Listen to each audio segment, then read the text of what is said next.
Bonjour à toutes et à tous. Aujourd'hui, nous allons expliquer de manière très schématique ce qu'est le droit d'auteur. Si j'achète un CD, un DVD, un livre, un jeu vidéo, quels sont mes droits?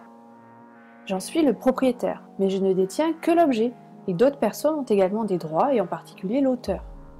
Mais quels sont les droits de cet auteur? Autrement dit, qu'est-ce que le droit d'auteur? Selon l'INPI, le droit d'auteur protège les œuvres littéraires, les créations musicales, graphiques et plastiques, ainsi que les logiciels, sans compter tous les droits voisins qui disposent de la même protection. À quelles conditions parle-t-on de droit d'auteur?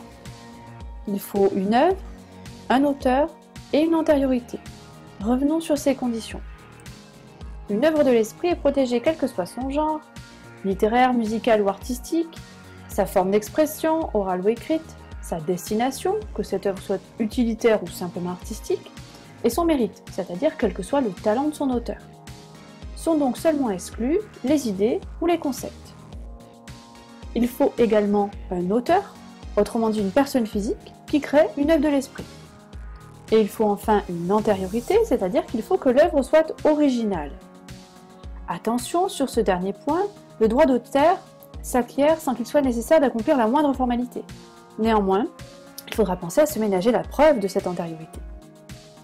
Une fois les conditions remplies, quelles sont les prérogatives qui sont accordées à l'auteur? L'auteur dispose de deux droits. D'abord, le droit moral, c'est le droit de s'opposer à la divulgation de l'œuvre ou à sa dénaturation. Ce droit est perpétuel et incessible. C'est ensuite le droit patrimonial, qui permet d'autoriser ou non l'utilisation de cette œuvre.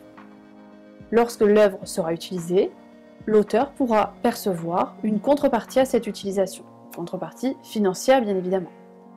Ce droit est limité puisqu'il prendra fin 70 ans après la mort de son auteur et il est cessible. Et si une personne porte atteinte au droit moral ou au droit patrimonial, que se passe-t-il? La protection est double.